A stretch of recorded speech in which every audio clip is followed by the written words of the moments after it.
વિશ્વ ચકલી દિવસ નિમિત્તે ડભોઈ ખાતે અનોખી પહેલ કરવામાં આવી। 300 જેટલા ચકલી ઘરોનું વિતરણ કરવામાં આવ્યું। ડભોઈ ખેતીવાડી ઉત્પન્ન બજાર અને શિનોર ચોકડી ખાતે યુવાનો દ્વારા ચકલીઓને ફરીથી ઘર આંગણે બોલાવવા માટે ચકલી ઘર વિતરણનો નવો પ્રયાસ હાથ ધરવામાં આવ્યો હતો। વડોદરા જિલ્લા પ્રમુખ ડોક્ટર બીજે બ્રહ્મભટ્ટના સીધા માર્ગદર્શન હેઠળ આયોજન કરવામાં આવ્યું હતું। અંદાજિત 300 જેટલા ચકલી ઘરોનું જાહેર જનતાને નિઃશુલ્ક વિતરણ કરવામાં આવ્યું હતું। આ સેવાકીય કાર્યમાં જિલ્લાના અગ્રણી નેતાઓ અને કાર્યકરોએ ઉત્સાહભેર ભાગ લીધો હતો।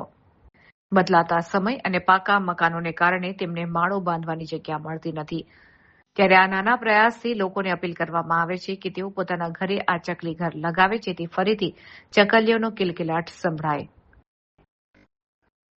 આયોજક ટીમના આ ભગીરથ કાર્યને ડભોઈના નગરજનોએ બિરદાવ્યું છે।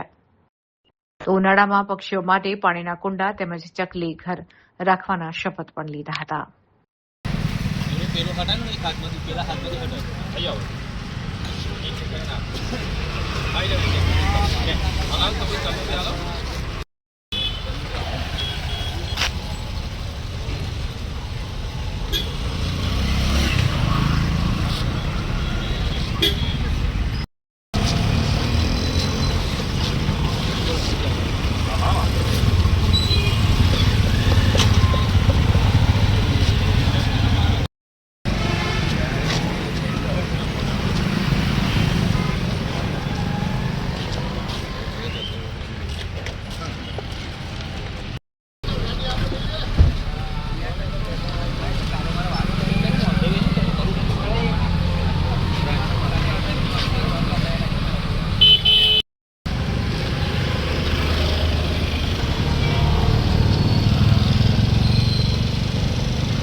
આજે 20 માર્ચ વિશ્વ ચકલી દિવસ તરીકે ઉજવાય છે, ત્યારે ડભોઈના ધારાસભ્ય શૈલેષભાઈ મહેતા, જિલ્લા પ્રમુખ શ્રી બ્રહ્મભટ્ટ સાહેબના માર્ગદર્શન હેઠળ આજે ચકલી ઘર વિતરણનો કાર્યક્રમ એપીએમસી ગ્રાઉન્ડ ખાતે, સિનોર ચોકડી ખાતે જિલ્લાના ઉપપ્રમુખ શ્રી મહેશભાઈ દાજી, સતીશભાઈ એસટી મોરચાના જિલ્લા મહામંત્રી તરીકે એ પણ ઉપસ્થિત રહ્યા હતા અને આ કાર્યક્રમને ચકલી ઘર વિતરણનો કાર્યક્રમ કર્યો,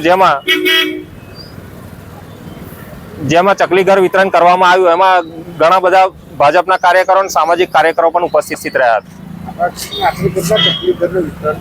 આશરે 200 જેવા ચકલી ઘરનું વિતરણ કરવામાં આવ્યું, જે એપીએમસી ગ્રાઉન્ડ ખાતે કરવામાં આવ્યું, સિનોર ચોકડી ખાતે પણ કરવામાં આવ્યું।